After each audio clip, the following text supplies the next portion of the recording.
To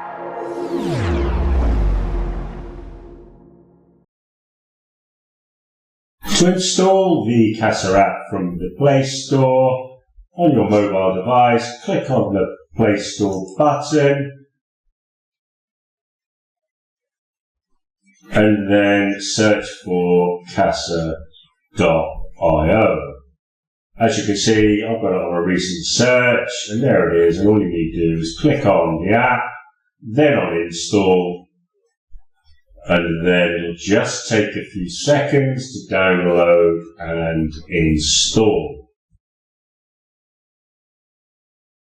Scanning for viruses, and there you go, installation complete. Click on open.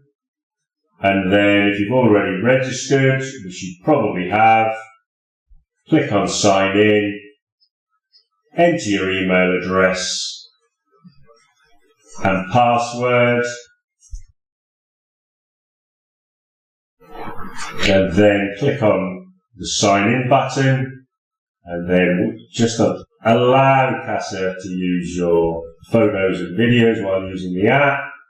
And there we go. There you have the full functionality available to you on the CASSA app.